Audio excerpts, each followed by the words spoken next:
자, 남은 자들의 사상에 대하여 요나스의 남은 자의 사상을 살펴보도록 합니다. 성도들에게 물었습니다. 요나스가 하면 어떤 이미지가 가장 강하게 떠오르시는지 물었습니다. 여러분들은 어떠하시나요? 요나스 하면 어떤 이미지가 가장 강하게 여러분 남아 있었습니까? 아마 대부분의 사람들은 요나가 큰 물고기 속에 들어가서 죽지 않고 살아난 이 사건을 아마 요나스에서 가장 많이 인상적으로 기억하고 계실 거예요. 워낙 강하고 임팩트가 강해서 이 설교 한번 들으면 이제 아주 자리에 잡게 되는데요. 자, 그런데 우리가 이 말씀을 들으면서 여러 가지 좀 생각이 많이 듭니다. 과연 사람이 큰 물고기 들어가서 죽지 않고 살아날 수가 있을까? 그러면 그 큰 물고기가 어느 고기일까? 여러 가지 생각을 주게 하는데요. 자, 그런데 성경이 있는 독자들이나 많은 사람들은 요나스 하면 이 부분에 이 포커스를 맞추다 보면 여러 가지 생각으로 이렇게 이제 흐려지게 됩니다. 그런데 하나님이 요나스를 주신 목적은 어디에 있을까요? 하나님은 어느 부분에 제일 많이 관심을 가지실까요? 어떠하신가요? 잠깐 생각할 시간 드리겠습니다. 성경을 읽는 독자들이나 성도들은 요나의 기적, 물고기 뱃속에 들어갔다가 죽지 않고 살아난 것, 아마 여기에 많은 관심이 있을 거예요. 특히 조금 이성적이고 과학적 사고방식에 길들여지는 사람들이 있다면 자꾸 추측해 갑니다. 정말일까? 어떤 곡일까? 이렇게 자꾸 추측해 들어가는데요. 사실 요나도 처음에 하나님이 요나를 부르시고 이 미션을 주셨을 때 하나님 뜻을 알지 못했습니다. 그래서 딴짓을 자꾸 해요. 딴 곳으로 가고 자꾸 버팅기고 하나님께 대들고 반항하고 이런 것들이 많이 있습니다. 몰라서 그랬던 거죠. 그런데 하나님의 뜻을 마지막에 갔어야 하나님 뜻을 알게 됩니다. 요나스가 총 몇 장까지 있죠? 4장까지 있습니다. 누가 이야기하셨나요? 몇 절까지 있죠? 그 눈치가 빠르시군요. 11절까지 있습니다. 그러니까 요나스는 총 4장 11절까지 있는데요. 11절에 가서야 하나님의 뜻을 알게 돼요. 그 전까지는 모릅니다. 요나도 몰랐고 몰라서 딴짓한 거고 오해하는 거죠. 그리고 11절에 가서야 하나님의 뜻을 알게 돼요. 자, 하나님의 뜻이 요나스를 준 목적이 하나님의 마음이 어디 있는지 한번 11절 다 같이 다시 한번 합독 하시죠. 하물며 이 큰 성읍 니느웨에는 좌우를 분별하지 못하는 자가 12만여 명이요 가축도 많이 있나니 내가 어찌 아끼지 아니하겠느냐 하시니라. 이 말씀하시고 마칩니다. 하나님의 뜻이 마지막 11절에 나오는데요. 우리도 믿음 생활을 하다 보면 때로는 하나님 뜻을 알지 못할 때가 들어 있습니다. 그럴 때는 염려도 하고 또 갈등도 하고 어떤 경우는 반항도 하기도 하고 어떤 경우는 대부분 불순종합니다. 불안해하다가 불순종하죠. 그런데 나중에 하나님 뜻을 알게 되면 끝에 가서 알게 되면 그때 하나님께 불순종하고 삐지고 따지고 이런 것들이 얼마나 부끄럽고 창피한 것인지 알게 되고요. 끝에 가서야 내가 알지 못했던 답들이 풀어지기 시작합니다. 사랑하는 성도 여러분, 때로는 우리가 하나님 뜻을 알지 못해도 우리가 하나님의 때가 되면 모든 걸 협력하여 선을 이루실 것이고 또 하나님이 끝에 가서야 하나님께서 역사하실 터이니 그 끝까지 믿는 것도 믿음이고 그것도 순종인 줄로 믿으시기를 주의 이름으로 축복합니다. 자, 여기 보시면 11절에 하나님의 마음과 뜻은 그 12여만 명 구름절에 보시면 따라서 하십니다. 내가 어찌 아끼지 아니하겠느냐. 이 말은 내가 그들도 사랑한다라는 거예요. 하나님이 요나도 사랑하시지만 여기에 12만여 명 되는 사람도 사랑하시는 거죠. 사실 산술적으로 비교하면 요나 한 사람도 귀하지만 12만여 명은 12만 배의 가치가 있다고 할 수가 있습니다. 내가 어찌 아끼지 않겠느냐, 내가 어찌 사랑하지 않겠느냐, 내가 어찌 긍휼히 여기지 않겠느냐. 여러분, 사람 한 사람이 물고기 뱃속에 들어가서 죽지 않고 살아난 것이 기적이죠. 그런데 12만 명이 죽기로 했는데 죽지 않고 살아난 것은 12만 배의 기적이 아닐까요?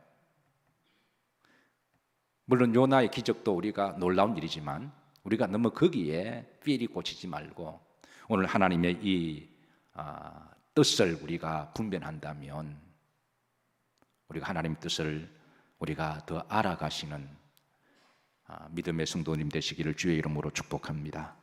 자, 여러분의 궁금증을 한번 조금 그래도 한번 짚고 넘어가십시다. 워낙 많은 사람들이 이 부분에 대해서 관심을 가지고 있으니까 큰 물고기 어떤 물고기일까요? 어떠세요, 여러분? 예, 대부분 현존하는 바다의 가장 큰 물고기는 고래라고 생각하죠. 예, 자, 고래라고 생각하십시다. 그러면 사람이 고래 속에 들어갔다가 나오면 살아날 수가 있을까요, 없을까요? 예. 놀랍게도 역사적인 그런 케이스를 보면 고래 속에 들어갔다가 살아난 케이스가 실제로 들어 있습니다. 제가 두 가지만 소개합니다. 의외로 많이 있어요. 찾아보면 저도 요나와 같아서 찾아봤습니다. 2019년 3월 9일 신문에 잠수부 레이너 심프라고 하는 스토리가 실렸습니다. 그는 잠수, 수중 촬영하는 사람인데요. 15년 동안 해양을 촬영을 하다가 바닷속 깊은 펭귄, 물개, 돌고래, 상어 이렇게 하다가 순식간에 고래가 숨을 들이마실 때 그 속에 들어간 거예요. 그래서 함께 촬영하는 팀들이 이제는 죽었다라고 생각을 했는데 얼마 있다가 공기구멍으로 살아나왔어요. 여러분 별로 이게 약한 건가요? 여러분 이게 별로 이렇게 아멘이 안 될 정도로 이 약한 케이스인가요? 그럼 내가 좀 더 강한 거 이야기해 드릴게요.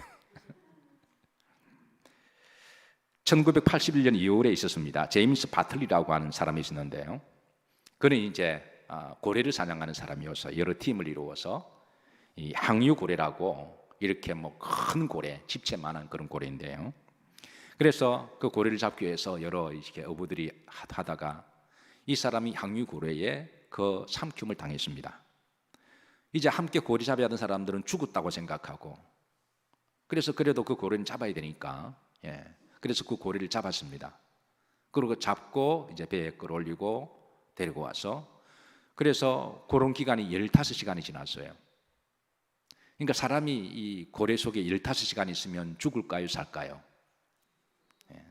그래서 배를 갈랐는데 살아서 나왔습니다. 여기 조금 강한 거죠. 그래서 이 제임스라고 하는 사람은 이 사건을 계기로 해서 자신을 일으켜 현대판 요나라고 불렀어요. 그리고 자신이 죽게 되면 자신의 묘비에다가 현대판 요나라고 새겨달라고 유언을 남겼습니다. 중요한 것은 그가 하나님이 나를 위해 살려주셨을까 인생을 다시 한번 진지하게 기도하고 고민하다가 하나님의 뜻이 있음을 믿고 그 위로부터 하나님의 소명으로 살아갔다고 하는 것이죠. 요나의 뜻은 따라서 하십니다. 비둘기라고 하는 뜻입니다. 오늘 1절에 보시면 요나가 어떤 사람일까? 여기에 대해서 이 족보에 대해서 역사적 근거를 좀 밝히고 있는데요. 한번 합독하시죠. 여호와의 말씀이 아미떼의 아들 요나에게 임하니라 이르시되, 일단 요나의 족보는 아버지는 아미떼고 아미떼는 깨달음이라는 뜻인데요. 어쨌든 아버지가 아들 이름을 지을 때 요나라고 지었습니다. 요나 이름의 뜻은 뭐라고요? 비둘기. 여러분 히브리인들에게 있어서 비둘기 하면 어떤 사건이 제일 오버랩이 되죠? 바로 노아의 홍수 사건이죠. 창세기 8장에 하나님이 다 심판하실 때 그때 하나님께서는 이제 비둘기를 통하여 이제 복된 소식을 통하여 그래서 히브리인들에게서 비둘기 하면 이제 복된 소식을 전하는 사람, 사명이라고 하는 뜻을 가지고 있습니다. 복된 소식을 전하는 사람, 요나 비둘기. 그래서 여러분 요나는 오늘 이 시대에 요즘의 나아가 요나이기도 합니다. 우리는 매주일마다 하나님 전에서 예배를 드리고 새 힘을 얻고 성도의 정체성을 다시 회복하고 믿음으로 무장을 하고 우리 내 삶의 현장으로 파송되어 갑니다. 비둘기처럼 날아가는 거죠. 그리고 날아갈 때 내 삶의 현장에서 복된 소식을 전하는 바로 성도가 오늘 이 시대의 요나인 줄로 믿으시기를 바랍니다. 자, 1장 2절입니다. 하나님이 요나에게 보내신 장소가 니느웨라고 하는 도성입니다. 다 같이 한번 합독하시죠. 너는 일어나 저 큰 성읍 니느웨로 가서 그것을 향하여 외치라. 그 악독이 내 앞에 삭 넣으심이니라 하시니라. 자, 하나님께서는 요나를 보내시듯이 우리도 보내신다는 사실을 꼭 기억하십시오. 내 삶 현장으로, 내 직장으로 하나님이 나를 보내신 하나님이시다. 그런데 이 니느웨라고 하는 도성은, 이 도성이 어떤 도성일까? 성경에 보시면 이 도성은 후렴지를 보시면 악독이 가득한 도시다. 일단 이렇게 알려주고 있습니다. 악독이 가득한 도시다. 니느웨는 당시 아수르 제국의 수도였습니다. 아수르 제국은 BC 14세기부터 BC 7세기까지 그때 고대 건동지방의 최강의 제국이었는데요. 지도 한번 보도록 하시죠. 지도를 보시면 당시 이렇게 이 분홍색 이 천이 다 아수르 제국의 지배 영지 통지였어요. 오른쪽으로는 저 바벨론, 이란, 지금의 이란까지, 왼쪽에는 저 지중해, 위쪽에는 지금의 레바논, 남쪽에는 애국까지 통치하던 정말 막강한 제국이었고요. 그리고 그 가운데 지중 옆에 있는 북이스라엘도 이 아수르 제국에 의해서 멸망을 당하게 됩니다. 그리고 그 멸망을 당할 그 즈음에 앞뒤로 활동했던 선지자가 요나였습니다. 특히 북이스라엘을 멸망시킨 아수르 제국의 그 북이스라엘 선지자가 요나였으니까, 그러니까 요나 입장에서 볼 때는 북이스라엘의 선지자, 북이스라엘을 멸망시킨 나라가 바로 아수르 제국인 거죠. 민족적으로 보면 원수입니다. 자, 요나서 1장 2절입니다. 요나서 1장 2절 흐름질에 보시면 그 악독이 내 앞에 못되었다, 상달되었다. 악과 독이 가득한 도시. 자, 그래서 요나가 1장 3절에 보면, 자, 요나의 한 행동이 나와요. 그 행동이 어떤 행동인지 보십시다. 1장 3절 합독합니다. 그러나 요나가 여호와의 얼굴을 피하려고 일어나 다시스로 도망하려 하여 욥바로 내려갔더니 마침 다시스로 가는 배를 만난지라. 여호와의 얼굴을 피하여 그들과 함께 다시스로 가려고 뱃삭을 주고 배에 올랐더라. 여호와의 얼굴을 피하려고라는 말이 몇 번 나오죠? 2번 나오죠. 여호와의 얼굴을 피하려고. 어디로 갔다 그랬습니까? 다시스. 다시스가 어디냐면 다시 한번 지도 보시죠. 다시스도 2번 나옵니다. 그 다음 지도 한번 보시죠. 그 다음 지도 보면 다시스는 지금의 스페인입니다. 그러니까 이스라엘 지형에서 제일 먼 곳, 니느웨에서 제일 먼 곳, 정반대되는 곳. 이거는 장소의 문제기보다는 여호와의 낯을 피하기 위해서. 왜 요나가 정반대로 갔을까요? 여호와의 낯을 피하기 위해서.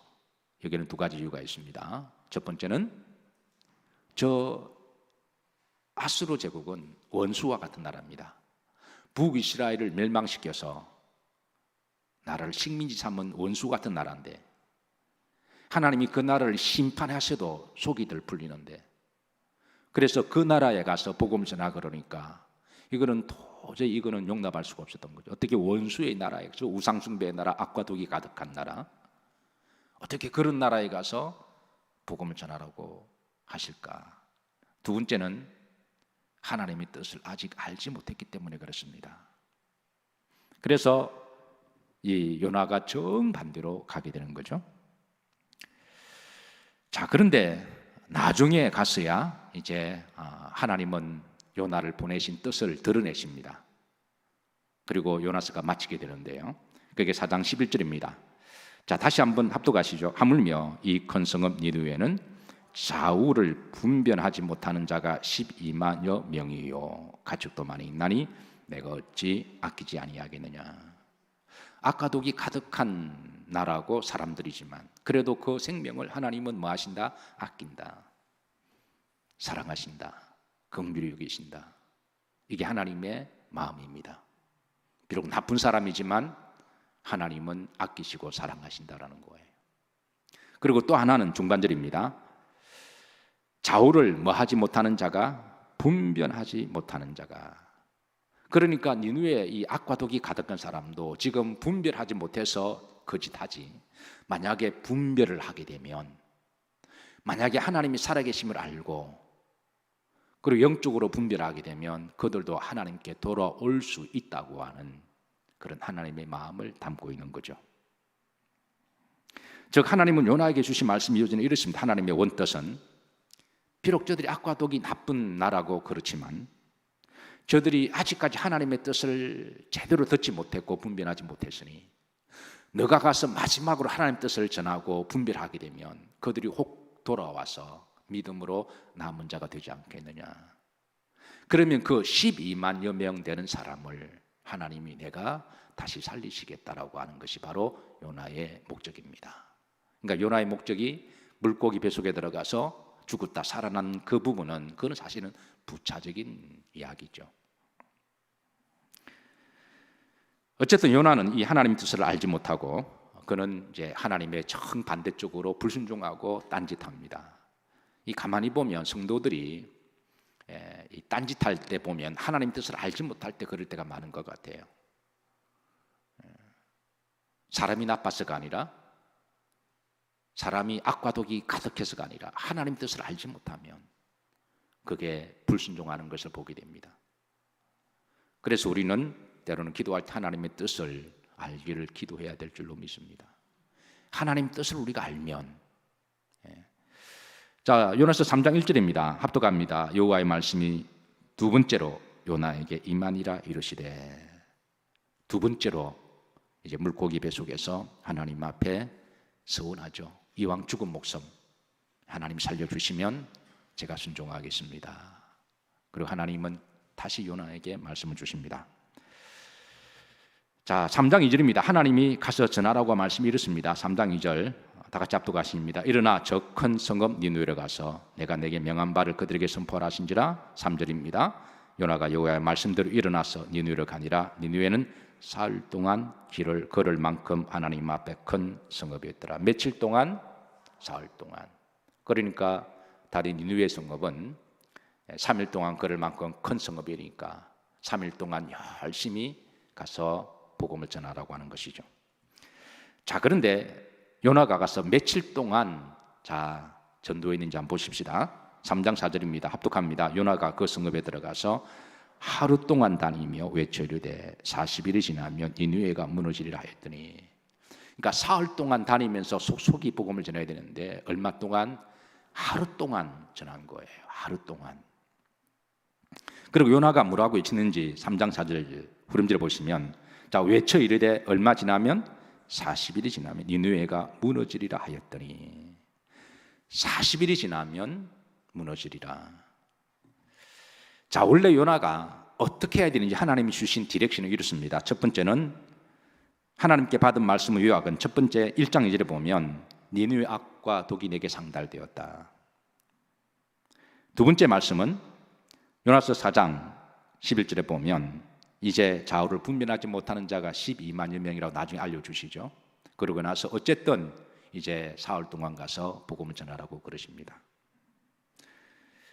그러고 나서 만약 저들이 저들이 회개치 않으면 하나님이 심판하신다 그랬죠. 그런데 요나는 가서 설렁설렁 복음을 전합니다. 미국에 있을 때 LA에 집회를 간 적이 있어요. 근데 집회를 가다 보면 성도들이 열심히 사모하고 기도해서 처음 보는 얼굴임에도 불구하고 이제 은혜 받을 준비를 하는 그런 교회들이 있습니다. 대부분 다 그렇죠. 우리가 부흥회를 준비하면 미리 광고하고 기도해서 이미 준비하고 기도하는 중에 마음이 활짝 열려서 처음 보는 목사님임에도 불구하고 어떤 말씀이든 은혜가 되고 또 처음 듣는 말씀이니까 새롭기도 하고 그래서 천국 잔치가 됩니다. 사실 부흥회 가서 3, 4일 동안 집회를 인도하는 건 쉽지는 않지만 성도들이 그렇게 기뻐하고 즐거워하면 그건 참 행복하고 기쁜 일이죠. 그래서 어떤 교회는 가서 집회를 3일 하기로 했는데 요청이 있어서 5일을 한 적도 있기도 막 그래요. 그런데 저 산타페라고 하는 저 멕시코에 이렇게 국경 근처에 그 산타페라고 하는 아주 조그만한 그런 도시에 부흥회를 간 적이 있는데요. 그쪽에 집회를 갔는데 성도들이 굉장히 이렇게 뭐 적대시하는 그런 분위기였어요. 처음으로 목사에게 감정이 있을 것 같지도 않는데 나중에 알고 보니까 교회에 문제가 생겨서 교회가 두 파로 나눠져서 그래서 자기들끼리 막 싸우다가 이제 중간에 제가 끼인 거예요. 말씀을 하루 전하는데 너무 힘들어요. 덩어리에서 땀이 삐죽삐죽 나기도 하고 너무 힘들고 마치 이렇게 막 이렇게 그런 느낌이 있어서 그래서 오늘 하루만 하고 말아야 되겠다. 제가 그런 생각을 하고 집회를 마치고 담임 목사님께 제가 오늘 그만하고 그냥 돌아가려고 그러는데 그러니까 그때서 담임 목사님 말씀하시더군요. 목사님이까지 먼 곳에 오셨는데 교회 사정이 연만연만해서 목사님이 이해해 주시고 남은 기간 동안도 열심히 말씀을 전해달라고 그런 이제 부탁을 받고 힘들지만 나머지 3일을 채웠던 적이 있습니다. 요나가 지금 그렇습니다. 하나님 앞에 가서 이제 말씀 받은 말씀을 열심히 전해야 되는데 하루 동안 주머니 손 놓고 그냥 대충 다니면서 이제 너희들이 이제 죽었다. 너희들이 죽었다. 하나님이 저들을 아끼신다는 말씀을 전해야 되는 거죠. 너희들이 악과 독이 가득하고 심판받아 마땅하지만 그래도 하나님이 나를 보내신 것은 너희들이 회개하고 돌아오면 하나님이 그래도 다시 살려주시겠다라고 하는 것이 요나가 이 복음을 전해야 되는 것이죠. 그런데 요나는 그러지 못했습니다. 그런데 요나가 대충 말씀을 전했는데요. 3장 5절 말씀을 보십시다. 니느웨 사람들이 하나님을 믿고 금식을 선포하고 높고 낮은 자를 막론하고 굵은 베옷을 입은지라. 놀라운 역사가 일어났습니다. 그 사람들이 놀랍도록 나중에는 다 회개하고 그리고 이제 하나님께 돌아오는 역사가 일어났어요. 첫째 날 집회를 마치고 너무 힘들어서 돌아가려고 그랬는데 담임 목사님이 끝까지 해달라 그래서 부르심을 받은 목회자니까 종이니까 정말 열심히 복음을 전했고 마치는 날은 온 교인들이 하나가 되었어요.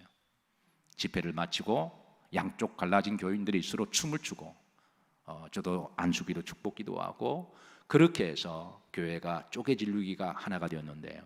그렇게 집회를 마쳤는데 공항까지 성도들이 다 따라와서 그리고 그 다음에 또 요청을 해서 제가 간 교회에 또 가서 복음을 전한 적이 3번을 제가 전한 적이 있습니다. 자, 하나님께서는 3장 10절입니다. 3장 10절. 자, 이런 모습을 보시고 주신 말씀인데 합독합니다. 하나님이 그들이 행한 것 곧 그 악한 길에서 돌이켜 떠난 것을 보시고 하나님이 뜻을 돌이키사 그들에게 내리라고 말씀하신 재앙을 내리지 아니하시리라. 뜻을 돌이키시는 하나님, 이게 하나님의 본심입니다. 아무리 악과 독이 가득해도 뜻을 돌이키시는 하나님. 이 일로 인해서 니느웨에 있는 사람이 몇 명이 죽지 않았나요? 12만 명이 죽지 않았습니다. 요나 한 사람이 물고기 뱃속에 들어가서 살아난 것도 기적이라면 12만 명이 살아난 것은 12만 배의 기적이 아닐까요? 말씀을 정리합니다. 요나의 뜻이 뭐라고요? 비둘기. 요나가 누구라고요? 요즘의 나, 여기 있는 나. 우리는 이제 세상으로 파송받습니다. 비둘기처럼 우리 삶의 현장으로 날아가서 거기에서 아직까지 여러분들이 보시기에 악과 독이 가득하고 하나님이 심판받아 마땅한 사람들이 많이 있지만 그래도 그들이 아직 하나님의 사랑과 복음을 알지 못해서 몰라서 지금 그런 짓을 하는 것이니 넉넉하게 여러분 이해하시고 여전히 그들에게 여러분 복음을 전하셔서 그들이 하나님 심판을 받지 않고 하나님께 돌아와서 그리고 남은 자로 남아 있게 되기를 주의 이름으로 기도하고 여러분들을 비둘기같이 삶의 현장으로 파송합니다.